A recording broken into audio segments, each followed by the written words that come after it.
Hari ini gua ngobrol nih sama teman lama nih, Henry Manampiring, seorang penulis, pernah sempat mampir beberapa tahun yang lalu, sekarang mampir lagi membawa buku barunya dia. Mari kita bahas.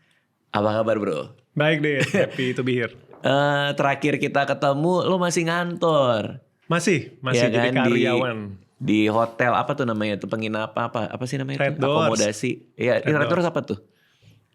Dia itu startup hospitality, jadi sebenarnya platform buat pemilik hotel independen, ya supaya ada brandingnya, supaya sistem back end bookingannya ada, dibantu, teknologinya lah dibantuin. Gokil, gue nanya itu aja lo kayak muscle memory lo langsung keluar. Red Doors adalah gini-gini Langsung PR training. PR training lo langsung keluar. Tapi udah berhenti ya? Udah berhenti jadi Udah penulis keluar, sekarang. lo bener-bener 100% jadi penulis. Iya, gue mencoba peruntungan gue menjadi penulis full time. Let's see. Ininya apa? Ini sebelum gue bahas buku baru lo. Titik momennya di mana lo ngerasa, karena gue pernah dalam posisi lo dulu. Gue juga karyawan, bikin buku, terus abis itu gue memutuskan terjun bebas gitu. Titik balik lo apa? Di mana lo memutuskan kayak, oke, gue cabut deh gitu.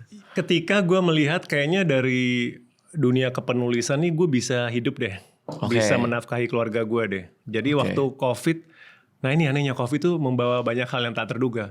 Salah satunya itu justru penjualan buku gue tuh malah naik. Yang mana COVID, nih? Filosofi Teras. Oke. Itu naiknya kenceng banget, disusul sama Fagels juga kan. Jadi dulu ketika, gue gak mungkin hidup dari menulis gitu kan. Gue pikir udahlah gue gaji aja. Lah waktu COVID tuh malah kayak ditunjukkan semesta, mungkin lo bisa hidup dari menulis kan. Nah jadi gue pikir tahun ini gue memberanikan diri coba deh lebih fokus cabut dari kantor. Filosofi Teras berarti diterbitkan sebelum pandemi? Sebelum 2018 akhir. Wow. Deket banget sama pandemi. Berarti begitu 2020 tiba-tiba boom ya? Iya 2020, 2021 tuh naik. Orang mungkin butuh ketenangan itu kali ya? Banyak yang menganalisa gitu, stresnya pandemi mungkin membantu penjualan Filosofi Teras. Oke, gua dulu baca blognya Neil Gaiman, penulis juga. Di saat gue punya dilema, ini gue tetap ngantor apa gue cabut ya. Terus kata Neil Gaiman, kalau misalnya uang dari nulis lo udah bisa sama kayak gaji lo dalam sebulan, maka lo cabut deh. Terus waktu itu, waduh kayaknya udah lebih nih, akhirnya cabut gue. Oh ya mirip. Ya, sama. Rasionya juga gitu loh. Sama, harus lihat angkanya. Gue gak nekat itu, gak senekat itulah. Iya, terus cabut ya udah akhirnya nulis terus. Nah ini buku barunya, Belajar Marketing, Belajar Hidup. Prinsip marketing untuk hidup yang efektif. Apa ini? Lo dari ngomongin soal stoikisme, terus Kompas ya, sempat bikin filsafat buku, filsafat juga. Iya. Filsafat marketing. Asik ya, banting setir. Iya, ini apa nih? Ini gimana? Bisa lo jelasin gak nih apa ini? Jadi kalau buat orang awam yang gak kenal gue, ini malah move yang aneh gitu kan. Kok lo tiba-tiba ngomongin marketing? Padahal buat teman-teman yang kenal gue udah lama, sebenarnya mereka mempertanyakan kenapa gak dari dulu lo nulis ini gitu. Ya karena kan gue 25 tahun profesi gue di marketing, advertising, agency, PR. Jadi dari dulu mereka udah bilang, lu kok nulis yang aneh-aneh sih? Kenapa lo gak nulis tentang marketing? Tapi dulu gue bilang gini, buku marketing itu udah banyak. Gue ngapain sih nulis lagi gitu kan? Kayak ya menggarami laut gitu. Nggak ada keunikannya. Nah tapi gue ketiban wangsit lah. Akhir tahun lalu tuh diilhami wangsit. Gimana kalau marketingnya bukan sekedar buku marketing, tapi malah jadi pengembangan diri. Karena setelah gue pikir-pikir, banyak teori atau konsep di marketing itu nggak cuma bisa dipraktekin sama brand, tapi sama kita juga gitu. Nyari kerjaan, nyari pacar, gitu kan. Bisa nih pakai ilmu marketing juga, gitu. Terus ini akhirnya buku ini adalah menaruh prinsip-prinsip marketing untuk lo pakai. Hidup pribadi, iya. Dalam kehidupan lo. Dalam kehidupan pribadi. Jadi bukan soal pemasaran produk, tapi memasarkan sesuatu yang ada hubungan sama diri lo gitu? Yes. Wow. Tapi setiap babnya itu gue atur supaya depannya tuh teorinya dulu secara bisnisnya tetap ada. Jadi kalau ada orang yang mau belajar marketing secara profesi tetap bisa. Tapi kemudian sebagian bab terakhirnya itu aplikasi ke diri sendiri. Kasih satu contoh. Jodoh deh, jodoh. Tio di sini. Kenapa dia? Dia masih belum punya pacar. Dia masih belum punya pacar? Masih belum punya pacar. Kasih dia trik marketing supaya dia bisa memasarkan diri dia. Gue boleh ada satu cerita gak? Boleh. Untuk menjawab itu. Jadi waktu di tengah pandemi, suatu hari gue WA sama seorang penulis lain yang gak perlu disebut identitasnya. Oke. Seorang perempuan dan dia mengeluh bahwa dia berat jodoh. Oke. Tahu kayaknya gue terus. Tahu gue. Kok gue susah nih kayaknya gitu kan. Iya, depannya Z kan? Gue gak sebut nama. Bukan. Bukan. Wah lu pinter lah mancing gue salah. Harusnya gue gak jawab. Enggak, soalnya gue gak tahu. Gue gak tahu siapa penulis perempuan secara itu. Eliminasi loh nyebut semua huruf. Bentar lagi kan gue bilang Y. Oke, terus. Terus kan gue bingung ya, nolong dia gimana ya. Terus gue kepikir gitu, lu gue jawab pakai konsep marketing boleh gak? Hah? Ya boleh aja gitu, silakan gitu. Terus gue ingat konsep marketing funnel, lo tau gak yang bentuknya segitiga kebalik? Iya, yang harus ada landing page apa segala itu ya? Enggak, itu landing page udah terlalu teknis. Ini mah sesimpel, semua konsumen tuh harus start dari aware dulu ada brand lo. Oke. Tahu aware dulu, abis aware dia turun ke, dia mau mempertimbangkan nggak? Belum tentu milih nih, tapi ya kayaknya merek ini oke lah, itu namanya consideration, lebih sempit lagi kan? Makin sempit lagi dia convert. Nah inilah dibilang, ya udah deh, gue transaksi gitu kan? Oke. Kan bentuknya segitiga. Kenapa? Karena nggak semua orang yang tahu lu. Pertama nggak semua orang tahu lu. Dari semua orang yang tahu lu belum tentu mereka mempertimbangkan lu. Dari semua yang consider lu belum tentu akhirnya jadi kan. Nah kalau di marketing itu kalau brand lu mau tumbuh ya lu harus gedein dari atas dong. Iya kan? Iya. Antara brand yang cuma dikenal 100 orang sama yang 1 juta orang ya opportunity turun ke bawahnya kan lebih banyak yang 1 juta orang. Jadi gue bilang, kalau kehidupan asmara lo seret atau lo gak ketemu orang, lo mungkin network lo gak lebar di atas. I see. Jangan-jangan kehidupan lo tuh itu-itu aja gitu. Rumah, kantor, ketahuan identitasnya. Rumah, tempat kerja, rumah, tempat kerja. Juga. Rumah, tempat kerja. Kalau circle lo itu-itu aja, ya opportunity lo ketemu orang baru yang bisa di prospek kan kecil. Jadi mungkin lo harus lebarin tuh atasnya. Oh paham gue. Jadi artinya kan kayak funnel ya. Betul. Paling ujung kita omong ujung-ujungnya aja. Ujungnya dia terkonversi. Artinya dia jadi pacar.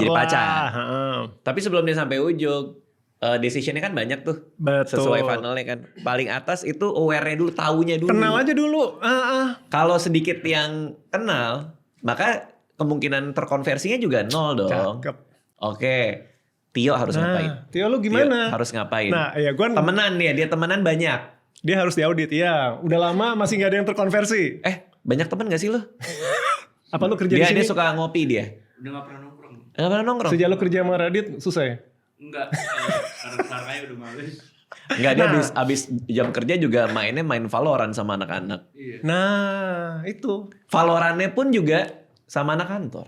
Iya. Kenapa nggak sama komunitas kan? Valorant Jakarta? Nah, iya kan? Iya. Bener nggak? Bener. Jadi sempit banget. Betul. Ini lagi. Nah, lo harus bisa ekspansi. Bagus tuh. Jadi yang pertama adalah buat Tio. Loh? Itu memperlebar keterlihatan dia. Betul. Kan kita bicara awareness kan. Betul. Harus semakin banyak orang ngelihat dia di mana. Betul. Terpapar, terlihat. Berarti komunitas ya. Itu paling gampang komunitas. Paling gampang, terserah dia mau komunitas apa. Interest komunitas sesuai interest dia. Iya, interest dia bisa. Which is Valorant gitu ya. Iya. Mau main Tinder juga gak apa-apa. Itu kan juga nambah. Enggak. Masalahnya anak di sini main Tinder, main Bumble itu dapatnya aneh-aneh mulu, malah jadi cerita buat kita. Oh gitu. Iya. ada yang di jalan ini kembung obat aku ada di kosan, mau nggak temenin aku ambil obat di kos gitu. Aduh gitu. Itu beda banget ya pick up line-nya ya, agak terlalu ini ya, agak terlalu niat ya. Oke, komunitas, tapi ada juga yang udah sahabat nih. Ya nggak usah dibahas lah. Aduh. Oh udah depannya udah sahabat dah. Biasanya gitu. Berujung ini Iyalah. Sedih. Komunitas. Abis itu minta kenalin temen nggak? Bisa, apapun lah itu. Apapun itu, dikenalin temen, saudara, acara keluarga yang mungkin biasanya kita males, acara keluarga besar ya, gitu. Itu kita nggak pernah tahu kan. Sama lebih sering bilang iya kali ya. Kayak misalnya ada nikahan saudara, mau nggak jadi resepsionisnya, kan suka digituin tuh sama saudara kan. Resepsionis? Apa sih yang jaga buku tamu? Lu apa? Jauh banget. Pagar bagus. Pagar bagus. Nggak yang buku tamu? Iya, pagar bagus. Oh iya, dia bener juga sih nggak? Resepsionis itu kan? bukan pagar bagus dong kalau yang pegang buku tamu. Buku tamu ya? Buku tamu kayak bukan pagar bagus tuh berdiri. Iya. Oh iya. Gue terakhir kali kawinan gue pagar betis soalnya. Jadi Lo pagar berduri. Iya, maksudnya bilang iya ke hal-hal yang kita biasa bilang enggak kan. Gue suka banget tuh soal bilang iya. Karena gue pun memaksa diri gue mempraktekkan apa yang gue tulis. Kan gue introvert. Introvert itu defaultnya kalau diajak ngapa-ngapain no aja dulu. Mager, betul. Iya kan? Nggak deh, gue males gitu kan. Aduh nih circle baru lagi. Diundang podcast misalkan. Zaman dulu tuh gue pasti nggak mau tuh. Aduh gue males lah gitu kan. Malu atau takut. Nah itu memang harus, terutama yang introvert ya. Harus bisa sih lebih keluar dari. Dan bilang iya. Zona nyaman. Iya, jangan terlalu suzon kalau diundang orang. Kan biasanya kita suzon tuh. Aduh ini pasti basi. Aduh gue pasti nggak happy deh sama crowdnya. Nah itu harus lebih open. Terus awareness. Nah kalau udah temennya udah banyak. Ini dari sisi marketing kan dibahas di buku ini dong. Karena kayak menurut gue orang tuh pasti pengen tahu soal jodoh kan. Karena susah banget tahu nyari jodoh zaman sekarang kan. Tadi udah tipsnya adalah dengan pakai marketing funnel, paling atas awareness. Kalau udah orang aware sama keberadaan kita, dia udah di komunitas, udah jadi ketua komunitas Valorant Jember gitu misalnya. Terus apa yang terjadi? Kalau gue sih pakai konsep segmentasi itu di situ. Di marketing kan ada tuh konsep segmentasi. Nggak semua konsumen di luar sana itu cocok buat brand lu kan. Makanya pasar tuh dibagi gitu. Oh kayaknya produk ini cocoknya segmen orang kayak gini deh. Gitu. Apapun cara lu ngebagi. Nah menurut gue juga kesalahan orang mungkin nyari pacar itu nggak pernah didefinisikan gitu. Harusnya tuh target gue seperti ini. Terlalu open ended. Kan biarkan serahkan jodoh kepada Tuhan. Siapapun Tuhan berikan aku jodoh. Tapi terlalu broad gitu. Padahal mungkin ada bagusnya kalau lu udah ngeset kriteria. Misalkan sesuai value ya. Misalkan gue religius banget. Ya kali lo ngegebet cewek ateis gitu kan. Nanti. Tapi caranya gimana? Kita ngasih tahu di komunitas itu. Saya tidak mencari perempuan yang. Caranya harus lebih subtle. Lebih subtle dong. Dan tentunya dekatkan diri lo pada komunitas yang udah relevan tadi. Jadi gak mungkin asal semuanya dihantam juga. Make sense. Karena yang komunitas Valorant itu mungkin emang umurnya sama. Inter sama yang kayak gitu-gitu kali ya. Bisa mulai dari situ. Cuman ada cewek gak di situ? Gue gak tahu Valorant. Cukup gak? Gak tahu deh. Ada gak cewek di main Valorant? Banyak. Ada. Katanya banyak. Gue jago katanya si Fitri. Oh gitu? Cewek dia ya. Nah berarti udah cocok. Nah terus udah kita filter sesuai ininya kita. Gak mungkin cuma satu kan. Pasti ada beberapa kan. Iya. Nah kan yang paling susah adalah. Ini kalau dari sisi marketing dan jodoh ya. Gimana cara membuat dia mau sama kitanya? Kan orangnya udah ada nih. Ada 10 orang lah. Iya. Gimana cara biar mereka mau? Riset pasar.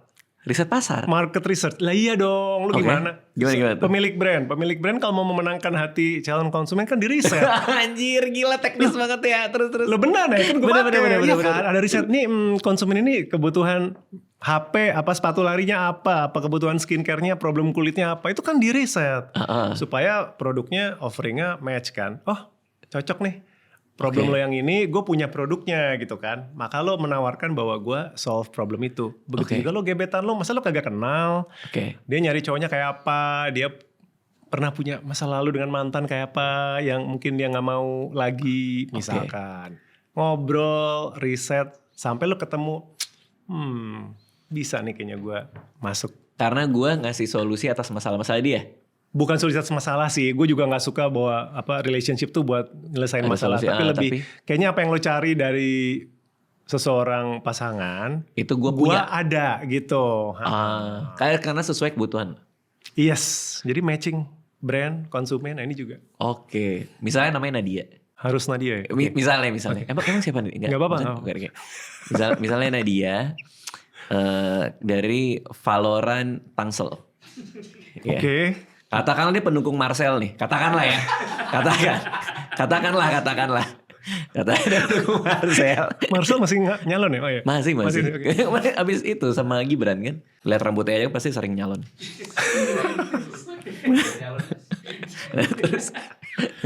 Terus Tangsel. Valorant Tangsel. Nah terus ini. Udah ketemu nih sama Tio. Dianya tuh cantik banget sih Nadia ini. Dia cantik, dia anak pertama. Capricorn elemen tanah. Elemen tanah. Percaya tahayul, tapi hanya yang masuk akal buat dia. Si Nadia ini. Suka koleksi sneakers, tapi hanya yang lokal. Dan first date impiannya dia adalah ketika bisa ngopi bareng dan nggak diledekin kalau dia mesen selain salad. Oke. Kan biasanya kan cewek kalau imajinasi lo hebat juga ya. Iya. Orangnya kayaknya ada ya. Nggak ada. Orangnya nggak ada. Oke, pergilah sama Tio. Di Tangsel, mungkin di Bintaro Exchange ya. Boleh. Ya boleh lagi. Kenapa lo boleh? Kenapa jadi boleh? Boleh dia di Bintaro Exchange. Nah, gimana cara galinya? Gimana cara kita tahu apa yang dia cari? Kalau misalnya first date, kita nanya ke dia kayak, apa sih yang lo cari di laki-laki? Itu kan aneh gak sih? Iya, jangan di first date. Betul. Jadi gimana tuh? First date gimana first date? Ya makanya menurut gue sih gak mungkin dalam satu date. Itu pasti butuh beberapa seri interaksi lah. Oke. Gitu. Ya, tapi impresi di first date? Nah yang pertama ini dulu, dia merasa ada chance atau enggak gitu. Dari interaksi pertama aja yang superficial dulu. Nih cara makannya, orangnya gimana, nyambung gak di obrolan basa-basinya. Itu kan dari satu yang pertama itu kan menentukan lanjut apa enggak. Gitu. Dan ketika si ceweknya, kita tahu tadi kebutuhan brand sama market ya. Ceweknya tuh misalnya dulu umur misalnya SMP kelas 2 kehilangan sosok ayahnya ya kan. Jadi perlu orang yang bisa teman diskusi. Karena dia kehilangan sosok itu. Betul. Dulu bapaknya dari kecil kalau ada masalah dia selalu cerita ke bapaknya punya solusi dengan kepala dingin gitu. Nah sekarang dia nggak punya itu gitu. Teman-temannya yang cowok-cowok tuh masih pada suka main, nggak ada kedewasaan di teman-teman ini. Dan dia mencari sugar sosok, daddy. bukan sudah mencari sugar daddy. Mencari sosok yang dewasa, yang bisa jadi teman diskusi, sama ada budget 7 juta sebulan. Ya bisa lo kayak nyeritain orang yang mencari sosok daddy gitu. Iya sih bener juga ya. Dia punya masalah daddy's problem ya. Enggak, gue tuh lagi mencoba mengkonkretkan kebutuhan seseorang gitu loh maksudnya. Paham gak sih maksud gue? Paham. Dan sebenarnya kalau Tio dapat semua informasi itu hebat banget loh. Kalau bisa dapet. Iya, gue kagum banget kalau bisa sampai sedetil itu. Nah, berarti kan bolanya matching apa enggak? Mendingan dari awal ditetapkan. Kayaknya nggak bisa sih gitu. Gue mungkin bukan teman diskusi atau gue nggak mau nyari anak angkat gitu kan. Gitu. Kayaknya jangan sama yang ini gitu. Kalau ketawa. Iya, nggak emang contoh gue salah sih jujur. Gue yang salah kasih contoh sih. Seharusnya bukan ke arah tadi sih. Cuma bener kayak Deddy issue ya itu orangnya. Iya. Nah dia Tangsel ini ya. Tapi siapa tahu cowok lain ada yang cocok sama yang itu kan. Betul. Gitu. Oh iya, gue memang seneng ngomong. Gue seneng sama yang jauh lebih muda mungkin atau yang mencari father figure. Ya udah. Gitu. Tapi kadang gue ngerasa ya kayak gue sama istri gue nih, sama Anissa. Anissa tuh orangnya kompetitif banget. Oke. Super kompetitif. Nah gue kadang nggak tahu tuh itu berangkat dari mana. Apakah dari kecil dia suka lomba modeling kan pas kecil.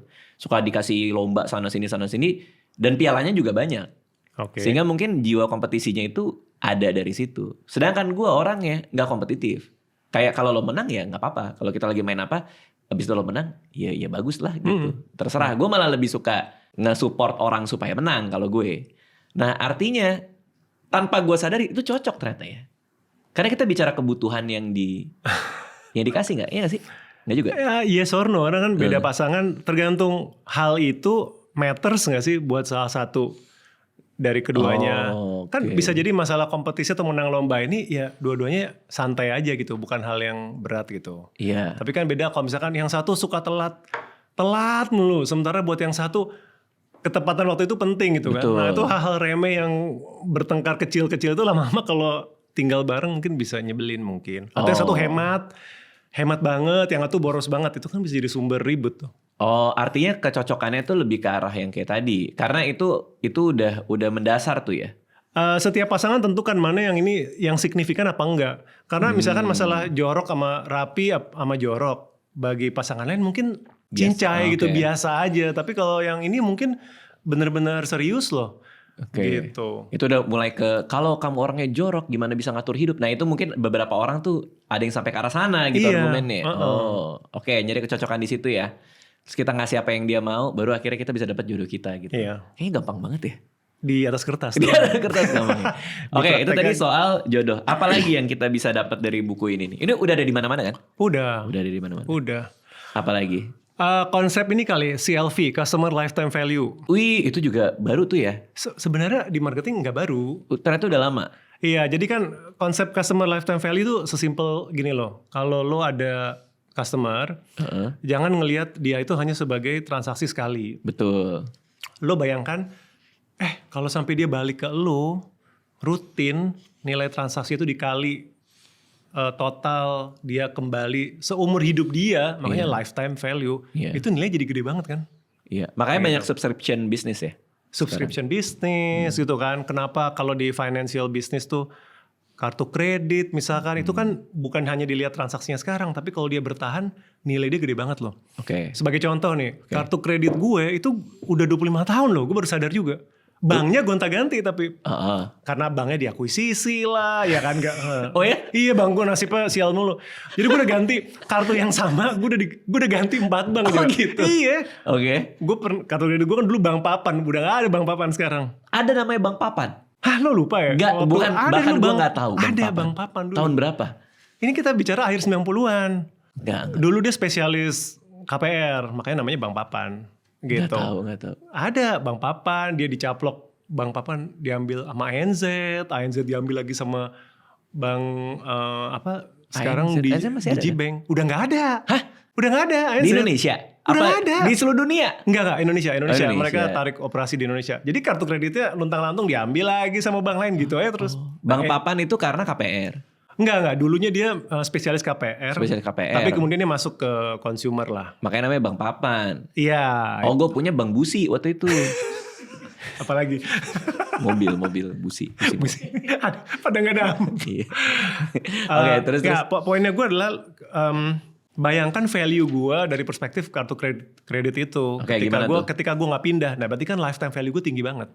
Oke. Nah, jadi sebenarnya ke konsumen itu, ke pemilik brand atau pemilik bisnis tuh, lo jangan menganggap remeh klien hanya dari nilai transaksi dia yang sekarang gitu. Mungkin ini sekarang kecil. Tapi lu jangan bikin dia bete, hanya mentang-mentang, gitu kan, ini karena customer kecil. Udah dapat duit gua nih. Iya, transaksional gitu kan. Gitu. Gitu, cuman sekali doang beli. Tapi kan lo harus mikir jangka panjang. What if customer ini balik terus ke lo?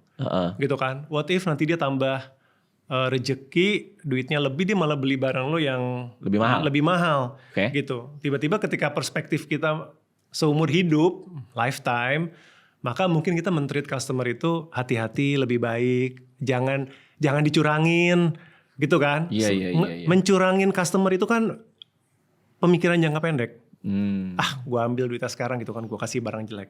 Iya, lo untung dengan lo nyurangin dia sekali nih, tapi lo mungkin kehilangan kesempatan dia jadi lo punya customer yang lebih panjang, yang selamanya gitu.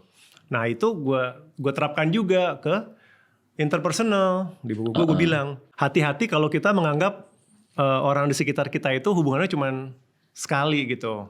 Sebagai contoh yang gue kasih contoh, lo di sekolah atau lo di tempat kerja, lo hati-hati ngebully orang. Ngebully orang, Atau lo ngezolimin orang di kantor. Karena lo gak pernah tahu nasib. Iya dong. Lifetime-nya dia. Iya, suatu hari nih anak yang lo bully di sekolah, lo tuh jadi manajer lo. Atau lo interview kerja sama dia. Bener. Iya kan, di kantor lo jahat nih sama orang. Kan lo gak pernah tahu nasib berubah. Tiba-tiba dia pindah ke kantor lain, kantornya ngebeli kantor lu misalkan. Dia akuisisi. Dia jadi bos lu. Iya, dia jadi bos lu kan. Lucu sih. Jadi kalau lo berpikir jangka panjang, tiba-tiba lo menyadari, kayaknya gue mungkin jadi orang jangan ngehe-ngehe banget kali ya. Karena lo gak harus suka sama orang. Ingat, lo gak harus suka sama orang. Tapi lo bisa respectful. Lo bisa memperlakukan orang lain dengan baik. Karena lo gak pernah tahu ketemu lagi kapan. Simple kan? Gue tuh ada satu ya. Gue jadi ingat lagi. Jadi kalau misalnya tiap hari ada kejadian apa tuh biasa gue catat di notes gue. Nih jadi gue ada satu notes yang isinya ya kejadian hari itu aja, satu kalimat. Oh lucu, semi journaling gitu ya? Iya, kayak siapa Homework for Life ya, Homework for Life gitu dari buku Storyworthy sih. Nah ini ada satu kalimat yang ya ini kejadiannya kalau nggak salah malam Minggu. Terus gue catat di sini malam Minggu atau malam Jumat, lupa deh gue. Pokoknya weekend. Tulisannya gini. Ini nyambung sama yang lu bilang. Dulu bukain pintu, sekarang jadi manajer di 21 Campville. Udah satu kalimat doang. Ceritanya, gue lagi mau ngemil. Jadi anak gue lagi main di playground di Campville. Mau ngemil lah gue ke 21. Jadi gak nonton, cuman mau beli makan doang. Gue nongkrong di area makannya itu. Terus gue cuman mesen apa tuh, Sistagor sama chamomile gitu. Mau teh doang. Tiba-tiba ada satu orang pakai jas. Datang nyamperin gue. Bang Radit nonton apa? Dia bilang gitu kan. Enggak nonton, makan doang. Oh enggak nonton Deadpool, enggak ini. Enggak, cuman mau ngeteh doang gitu. Masih inget saya enggak gitu kan. Siapa ya, gue bilang gitu. Kan gue sering di Campville. Mungkin masih aneh banget untuk 21 Campville. Karyawannya bilang masih inget saya enggak. Karena gue sering kesana gitu, ngerti gak sih maksud gue? Jadi, tapi dia pakai baju Just 21 gitu. Terus enggak sih, padahal saya sering kesini gitu, gue bilang. Ingat gak dulu bikin konten di 21, kita review makanan di 21. Sayang bukain pintu, mempersilahkan. Makan sudah siap, silakan masuk. Sekarang saya dikasih kepercayaan buat jadi di sini, dia bilang gitu. Dengan level yang lebih tinggi. Anjir, gue gila keren banget, gue bilang. Kita gak pernah tahu. Kita gak pernah tahu. Orang yang dulu mungkin bukain pintu, apa segala macam, jadi seseorang yang wah tumbuh lebih gede dari yang kita pikir ya. Iya. Jadi kebayang gak sih? Kalau waktu kita review makanan di 21 itu, terus dia bukain pintu, kurang lebar kali gitu, misalnya gitu kan. Iya kan, misalnya gitu. Iya kan? Iya kan? Ya kan gue gak tahu orang ya. Mungkin makanan gue jadi lama, kan gue gak tahu juga gitu. Diracunin. Ya enggak sampai racun juga. Tapi maksud gue kan pasti gak enak lah ketemu dia. Betul. Terus duduk di situ gitu. Untung waktu itu kita gak gitu ya. Untung lu baik. Gak bener nih buka pintunya nih. Kurang cepat. Ya tapi kita gak pernah tahu. Kita gak pernah tahu. Jadi artinya kalau berinteraksi sama orang, lo harus mikirin lifetime value dari interaksi itu. Iya, dan lu gak pernah tahu. Dan even pertemuan yang lu pikir, gak akan berulang gitu. Kalau lu sama temen kampus, sama orang kantor kan relatif berulang kan. Jadi mungkin ya oke lah gue bisa ngerti. Tapi what if orang-orang kayak lu bilang tadi, sekedar membuka pintu kan lu pikir, mau berapa sering sih ketemu. Tapi kan you'll never know gitu. Iya lagi. Gitu. Jadi gue memberikan satu motivasi rasional buat pembaca gue, kenapa don't be an asshole gitu loh. Tapi secara rasional. Kalau gue cuma bilang, perlakukanlah orang lain dengan baik. Itu kan lewat masuk telinga kiri, keluar telinga kanan. Iya gitu kan. Bener. Tapi gue kasih tahu ini lo ada benefitnya gitu untuk menjadi orang yang nice ke orang lain. Karena lo gak pernah tahu ke depannya kayak gimana. Oke. Wah itu bagus banget tuh. Kalau soal diskon ada gak di sini? Diskon ada, tetapi memang gue nggak banyak narik ke kehidupan pribadi. Tapi diskon tuh bagus karena gue bahasa secara memang marketing. Jadi hati-hati dengan diskon karena kalau lo pikir diskon itu nambah penjualan, mungkin di jangka panjang enggak gitu, net sama aja. Karena itu ada fenomena sih di consumer good yang masuk akal. Jadi misalkan shampoo atau apalah gitu ya, minyak goreng lu diskon nih. Pada saat periode diskon itu kan salesnya pasti naik. Wuhu gitu kan. Yeah. Tetapi apakah kebutuhan orang buat keramas tiba-tiba melonjak gitu dengan pembelian shampoo dia yang lebih? Kan enggak. Atau masak. Sehingga yang terjadi adalah lu betul penjualan lu naik di periode diskon. Tapi orang kemudian konsumen lu kan beli ekstra nih. Lah kan stoknya banyak. Akhirnya dia akan teroffset juga, terkompensasi juga, nanti pembelian berikutnya dia lebih lama. Oke. Jadi ibaratnya satu orang tuh cuma butuh shampoo misalkan 100 unit lah gue bilang, dalam setahun. Iya. Ketika lo diskon dia naik kan, tapi kan dia gak mungkin gara-gara itu dia keramas double kan. Oke. Akhirnya net-net kalau ditarik setahun ya dia sama-sama aja. Bahkan lo lebih parah. Lo penjualannya sama-sama aja, tapi margin lo tergerus karena kan lo kasih diskon. Oke, secara unit terjual akan sama, tapi marginnya lebih kecil. Betul. Karena lo diskonin. Betul, itu satu. Belum kalau lo keseringan, konsumennya jadi kayak narkoba gitu. Jadi kecanduan. Nungguin diskon? Iya. Kalau nggak diskon, gue nggak beli. Kayak gue inget, Itu merek apa sih, teh kotak ya, yang selalu 40% ekstra. Dari gue kecil tuh 40% ekstra. Gak kelar-kelar gitu produknya. Iya. Isinya 40% lebih banyak. Dia selalu menyanyikan 40% lebih banyak gitu kan. Tapi itu gak pernah berhenti gitu. Selalu 40% lebih banyak. Iya. Sama kayak Senin harga naik kali ya. Iya. Tapi naik gak sih tuh? Gak tahu. Gue gak pernah tahu itu naik apa gak sih. Kalaupun dia cuma naikin 100.000 juga dia udah bisa klaim dia naik kan. Bener-bener, psikologis doang. Ih seru juga ya. Tapi emang salah satu salah satu mata kuliah favorit gue di kampus dulu itu consumer behavior sih. Seru. Karena kita nggak pernah tahu ternyata perilaku konsumen itu emang macem-macem ya, dan kita bisa mengcater konsumen dengan segala macam cara supaya masuk ke kebutuhannya mereka gitu. Betul. Kan. Termasuk soal diskon tadi kan. Betul. Kadang-kadang kalau Anissa beli barang diskon kayak gue selalu bilang tuh, misalnya dia beli barang diskon, ya sayang ini diskonnya 60%, jadi aku bisa hemat sekian. Tapi kalau lo nggak beli barang itu kan hematnya lebih gede. Iya benar. Kalau lo nggak beli barang itu, betul, kan hematnya lebih besar lagi gitu, betul, dibanding lo nyari selisihnya gitu. Iya betul. Oke. Apalagi dari sini, ini kalau gue ngintip di sini ada soal positioning dan manfaat diri. Maksudnya apa nih? Jadi gue bilang brand itu sebenarnya a set of promises gitu. Kan definisi brand macam-macam ya. Definisi brand macam-macam. Tetapi yang salah satu yang gue suka tuh adalah dalam setiap brand itu sebenarnya ada janji. Gitu. Kalau lo ngelihat brand iPhone misalkan, dalam otak lo tuh sebenarnya tanpa sadar lo udah mentranslate iPhone tuh memberikan janji-janji tertentu. Apapun lah itu. Karena mereknya udah. Karena brandnya gitu kan. Gitu. Jadi esensi brand itu lo membawa manfaat apa sih dalam hidup gue gitu. Nah itu sebenarnya gue tarik ke positioning diri gitu. Sebenarnya lo tuh membawa apa sih dalam hidup. Gitu. Karena kalau seperti brand, kalau nggak ada manfaatnya akan dicampakkan gitu. Serem banget ya. Iya maksudnya manusia pun juga harus berfaedah. Berfaedah itu kan nggak harus gede-gede ya. Gitu. Lo bisa jadi anak yang baik gitu kan. Betul. Lo bisa jadi pasangan yang baik. Lo bisa menjadi anak yang baik. Itu aja udah ada manfaat. Udah ada manfaatnya gitu. Nah lo tuh apa dalam hidup ini? Coba untuk direnungkan. Tapi kalau misalnya buat anak-anak kuliahan ya, atau yang masih muda-muda gitu, ya mereka harus lakuin tuh apa untuk nyari manfaat diri mereka? Kadang-kadang kan jati dirinya juga masih belum tahu. Iya itu makanya di situ gue bilang juga ke marketing kan 4P. Yang salah satunya kan lu ngerti produknya sendiri.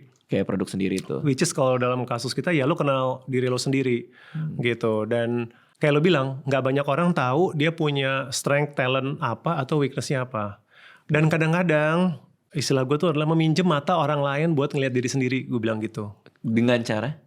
Lo ngobrol sama temen lo yang lo bisa percaya dan tahu lo, dan bisa ngasih opini jujur lo ya. Bisa ngasih opini jujur, gak sungkan gitu. Menurut lo gue oke-nya apa sih gitu? Kelebihan gue di mana sih sama kelemahan gue di mana? Karena kadang-kadang itu blind spot buat kita. Sebagai contoh gue nih ya, gue merasakan sendiri. Jadi waktu di awal karir, itu ada orang dari research agency, jadi vendor lah ya, mitra gitu. Itu yang ngomong ke gue, umur gue tuh masih 23-24. Dia bilang, lo tahu gak lo punya talent apa? Apaan? Lo tuh selalu bisa ngejelasin hal yang susah dalam bahasa yang sederhana. Itu gue gak akan pernah lupa. Waktu di awal ngomong itu gue gak terlalu dipikirin gitu. Gue cuma bilang, iya oke, oh thank you gitu. Gue gak kepikir. Sampai belakangan gue jadi penulis buku gitu, dan gue baru menyadari gitu bahwa itu kayaknya manfaat gue dan juga kekuatan gue gitu. Topiknya susah, filsafat bisa gue bikin jadi simple sama gitu. Kayak ini dong. Iya, topiknya marketing gitu kan, daripada bahasa textbook. Nggak ada yang salah dengan textbook, itu perlu buat yang kuliah. Tapi mungkin kalau lo mau belajar dengan cara yang lebih light, basic-basicnya, ini bahasa gue gampang banget. Dia menyadari itu dari mana? Dengan interview? Enggak, kerja, interaksi. Jadi kan kita kan kerja gitu kan, dia jadi kayak supplier gue. Nah gue kan harus nerangin ke dia dong. Gue udah ini nih company gue, brand gue isinya kayak gini segala macam. Dan di situ kayaknya dia notice gitu. Cara lo membahasakan sesuatu tuh selalu gampang dimengerti. Nah ini maksud pertanyaan lo ke temen. Gitu. Jadi artinya lu pun baru tahu dari orang baru lain. Tahu, karena harus kasih tau orang lain. Jadi sometimes lo nggak tahu bahwa superpower lo itu apa. Lo mungkin pendengar yang baik. Lo kalau dicurhatin orang jadi tenang. Kan kadang-kadang lo kan take it for granted. Lo kan udah hidup seperti ini kan. Bagi orang lain lo mungkin problem solver yang cepet. Nggak tahu kenapa kalau curhat sama lo dapet solusi gitu kan. Bagi orang lain lagi nggak tahu gitu. Tapi lo perlu dikasih orang lain sih. Tapi artinya kalau kita udah tahu itu manfaat kita nih, faedah kita. Selanjutnya? Ya you build on it. Itu kan bisa ngebantu lo untuk macam-macam ya. Jadi karir. Dari milih karir, milih kuliah mungkin. Nyari jodoh kayak tadi ya. Nyari jodoh juga mungkin gitu. Terus untuk marketing mix yang lain, kayak price gitu, itu relevansinya apa? Gue bahas ya. Jadi tadi kan produk udah ya. Produk. Price itu kan penetapan harga itu yang pertama kan prinsipnya lo jangan boncos dong. Betul. Iya kan? Iya. Dan itu percaya apa enggak banyak tuh bahkan bisnis yang nggak ngerti pricingnya dan dia sebenarnya boncos gitu. Artinya pricing itu diawali dari ngerti biaya produksinya. Gitu. Lo ngerti nggak sih sebenarnya total biaya produk ini berapa supaya lo bisa netapin harga nggak boncos. Gitu. Dan ini kan artinya buat diri lo, buat diri kita nih ya prakteknya. Bahan baku lo tuh value lo tuh lo tahu nggak sih? Supaya pada saat lo netapin harga ke orang lain, lo jangan lo netapin diri lo kemahalan, gitu kan? Atau lo kemurahan. Lalu apa? Promotion? Promotion ya yang paling gampang sih menurut gue, gitu. Yang tadi lo bilang yang pertama promosi diri, yang tadi. Habis itu, nah ini gue terinspirasi juga dari bukunya Arnold Schwarzenegger yang baru, baca nggak lo? Dia bikin itu cara bisa gede ya? Bukan. Dia kan dia kerjanya nge-gym. Udah kagak lagi. Nggak tahu. Dia tuh tahun lalu tuh bikin buku self improvement tapi semi autobiografi. Judulnya Be Useful. Be Useful. Gue suka banget tuh. Jadi dia nulis 7 prinsip menurut dia ya buat hidup. Nah ada yang salah satunya tuh yang dia bilang, lu gak akan pernah over market yourself. Itu gue suka banget sih. Gue gak pernah kepikir itu. Maksudnya lu masa gini, lu tidak akan pernah terlalu memarketingkan diri. Lu gak akan pernah terlalu banyak mempromosikan diri. Maksudnya lu silakan mempromosikan diri sebanyak-banyaknya, jangan khawatir. Gitu.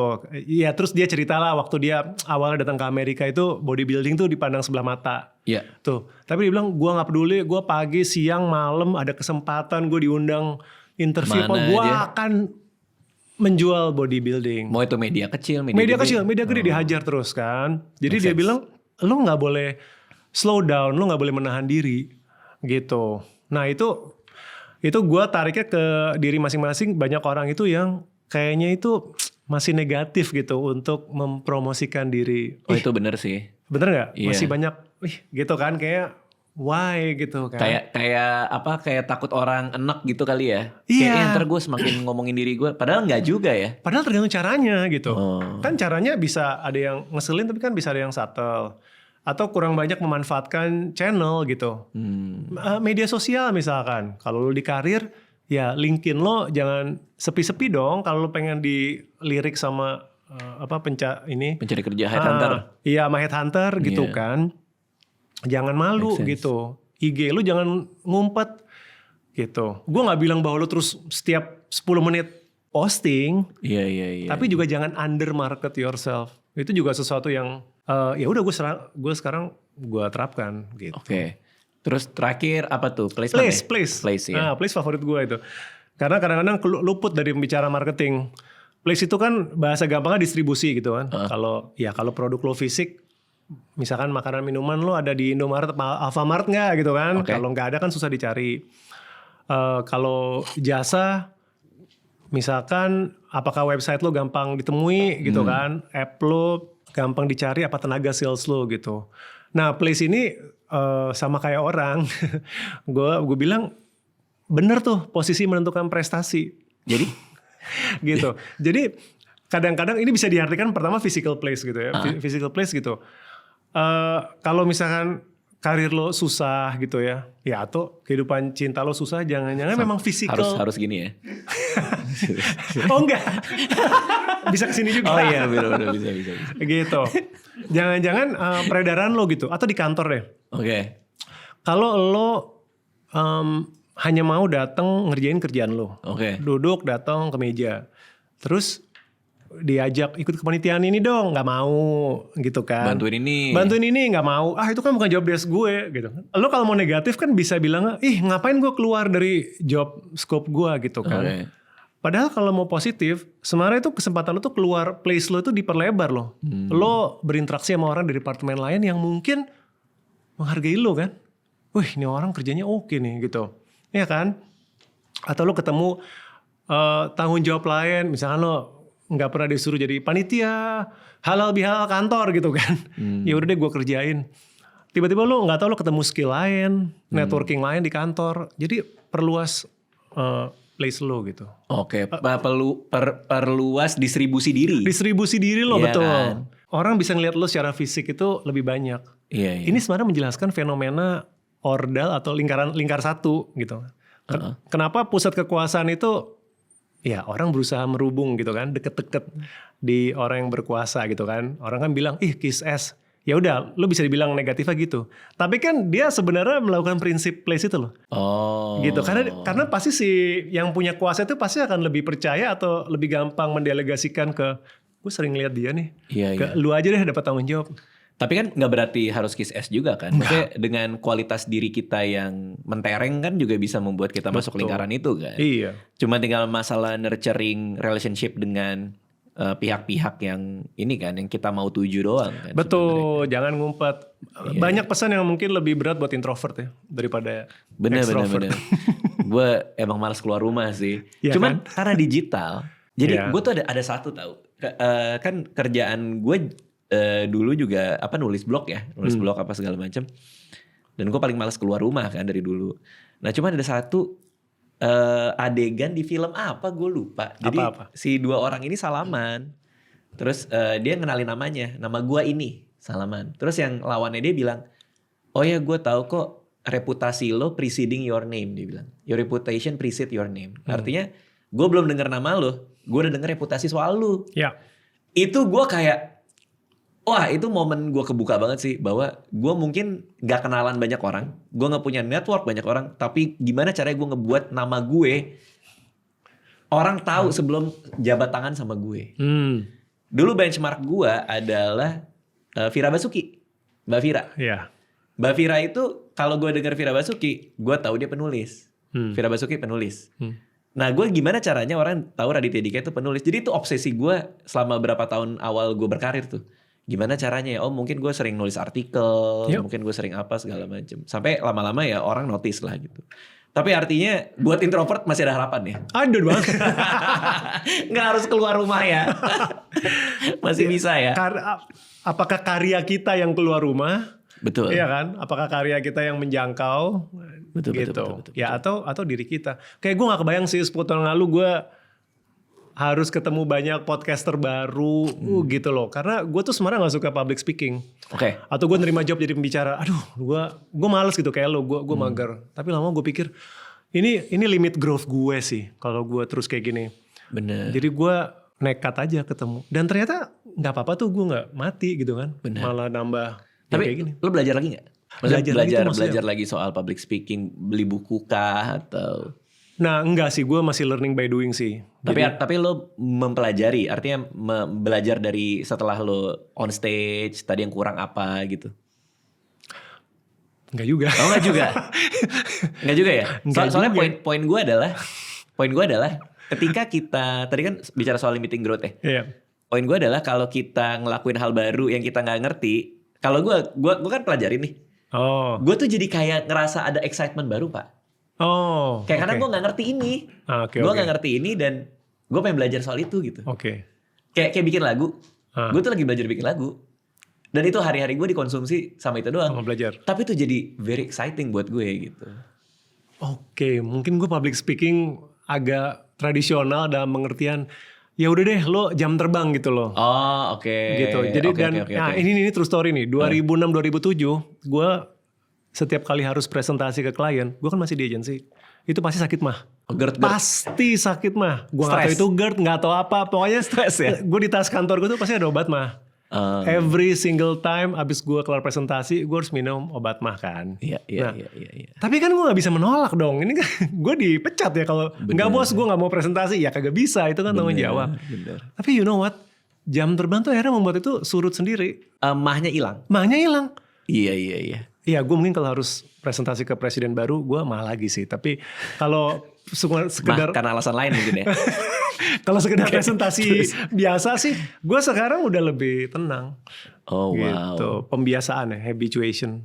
Karena rasa nervousnya udah kalah dengan pengetahuannya. Lu udah tahu rasanya. Betul. Iya. Oke, terakhir nih ada satu bab soal mental health. Apa hubungannya sama marketing nih? Tadi gue ngintip tuh ada. Emang ada mental health? Ada nih. Yang mana? Bentar ya. Soalnya gue belum baca bukunya kan, jadi gue lupa. Mental dan physical availability. Bukan mental health, mental and Ya, physical gua baca mentalnya availability. doang sih. Makanya gue bingung. Iya, ya jadi soal band metal ini apa ya? Ya. Gak, ini apa itu mental availability itu? Ya, ini dua prinsip basic. Brand itu tumbuh bagaimana sih menjadi lebih besar? Oke. Ya, dia tumbuh dengan memperbesar mental availability, artinya ketersediaan mental. Aduh, ini bahasa ribet banget. Tapi padahal prinsipnya simpel. Okay. Mental availability itu gampang gini. Kalau konsumen lagi butuh kategori itu, seberapa cepat brand lu yang keinget? Oke. That's it, sesimpel itu. Tapi ini bedanya sama brand awareness. Karena orang marketing taunya brand awareness. Kalau brand awareness sih gini nih, gue nanya, Radit sebutin semua merek mobil yang lo tahu. Oke. Sebutin. Toyota. Terus tergantung yang kerja bareng kita sih di. Iya, fair enough. Oke. Toyota lah ya. Karena nggak ada yang bayar. Nah, lo kan bilang Toyota yang pertama itu top of mind kan. Okay. Nah, itu brand awareness. Tapi itu belum bisa dibilang mental available. Karena mental available itu tuh harus nunggu saat lo mau beli. Jelas nggak bedanya? Itu gimana? Oke, gue ulang. Kalau brand awareness, itu gue nanya sekarang. Sebutin semua brand HP atau brand mobil, apapun lah itu. Ya, lo kan mampu nyebutin tuh secara spontan. Yeah. Nah, itu kita bilang lo aware sama brand-brand itu. Betul. Itu bagus sebagai indikator, tapi itu gak cukup. Yang lebih penting, nanti saat seorang Raditya Dika beneran mau beli mobil, brand apa yang keinget? Itu mental available. Apa bedanya sama top of mind? Beda, karena kalau top of mind, lo belum lagi purchase. Belum lagi purchase situation, lo cuman kayak lagi ditembak aja sekarang. Sebutin semua merek HP. Oke. Lo gak lagi nyari HP. Oke. Jadi kurang relevan sebenarnya. Tapi nanti moment of truth-nya ketika lo, wah HP gue udah saatnya ganti. Merek apa ya yang berikutnya gue beli? Nah, itu mental availability. Berarti kalau gue boleh bedain, yang satu adalah yang populer dan lo tahu karena lo sering terekspos di mana-mana. Satu lagi adalah sesuatu yang lo sukai karena lo preferensi lo ke merek itu.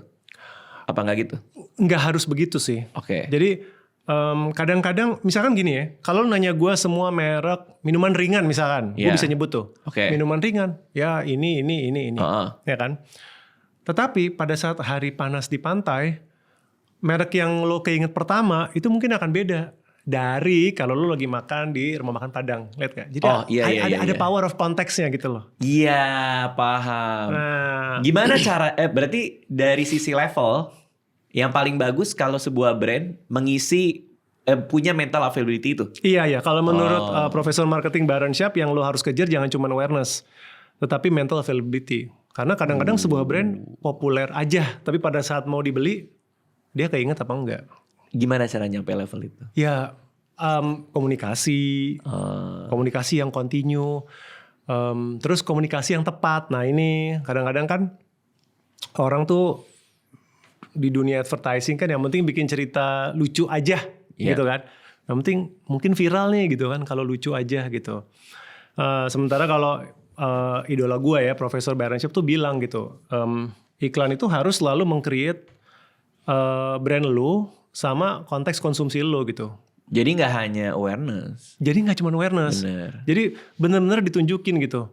Dan kadang-kadang orang agensi menolak karena merasa itu boring. Misalkan klien kecap. Kenapa sih adegan klien kecap harus masak? Lah iya, karena lu sedang menciptakan konteks gitu. Supaya brand ini terasosiasi sama makanan, sama masakan gitu. Beda dengan rokok, karena rokok nggak boleh kan? Kalau itu karena terbentur, boleh, iya. Itu terbentur regulasi. Nih pertanyaan terakhir deh. Lu dari terakhir mulu. Iya makanya nih penasaran gue soalnya nih. Kena surcharge loh. Iya ini terakhir banget. Iya. Ini tough question sebenarnya. Aduh. Agensi iklan serelevan apa di zaman sekarang menurut lo? Buat gue, ini emang alternatifnya apa? Dengan direct ke influencer, direct ke misalnya copywriter, individual. Lebih jelas nih pertanyaan. Oke. Dia bisa relevan kalau advertising agency-nya itu punya kemampuan strategis dan bukan eksekusi. Jadi gini, gue jelasin. Kalau advertising agency itu cuma tahu bikin eksekusi gitu, ya gue bisa bikin video TikTok kali gitu ya, gue bisa bikin key visual kali gitu. Levelnya eksekusi saja, dia akan habis, betul. Dia akan bersaing sama influencer, KOL, content creator. Yang bisa konsep sendiri? Yang bisa konsep eksekusi sendiri. Lalu? Jadi menurut gue brand agency advertising agency yang bisa bertahan itu kalau dia bertahan di level strategis. Di level strategis berarti dia bukan ngomongin eksekusi itu, tapi dia lebih ke hulunya gitu. Dia ngerti konsumen, dia ngerti kompetisi, dia ngerti develop brand positioning gitu loh. Dia ngerti brand ini harus value-nya apa. Jadi di level yang bukan eksekusinya, tapi blueprint-nya lah, plan-nya seperti apa. Dan itu yang paling susah memang? Menurut gue itu yang lebih relevan, iya. Dan paling susah? Menurut gue sih iya ya, itu butuh. Soalnya gini, itu tuh butuh helicopter view yang pertama. Jadi dia bisa ngelihat sesuatu tuh lebih luas, bukan cuma apa yang lagi viral gitu. Nah, kalau digital agency kan gitu kan, apa yang lagi viral kita riding. Kalau strategis kan nggak kayak gitu. Ini perilaku konsumen akan menuju ke arah sini gitu kan. Ini kompetitor lu lagi bicara ini gitu. Ini ada need yang lu bisa own gitu. Dia tuh diskusinya tuh levelnya begitu. Gitu. Nah kalau dia bisa di situ itu masih relevan. Gitu. Tapi kalau enggak, ya udah habis dia. Dan itu butuh resource yang banyak ya, berarti ya, punya kayak gitu ya. Quality ya, menurut gue. SDM. Bukan jumlah orangnya saja, tapi orang-orang yang di hire itu punya kemampuan strategic marketing atau enggak. Oke, thank you Henry udah mampir lagi. Jangan lupa beli bukunya, Belajar Marketing, Belajar Hidup. Kalau ada yang mau lebih in-depth lagi dari pembahasan kita hari ini, sudah bisa dibeli di toko-toko buku, baik online maupun offline. Di Gramedia udah pasti ada dong. Ada. Gue udah lama gak Gramedia soalnya. Hah? Udah lama banget. Iya. Lo kapan ke Gramedia? Sering karena gue ngecek stok buku gue sendiri. Betul sih. Iya, ada kepentingan di situ ya. Ada. Thank you semua ya. Dadah. Thank you.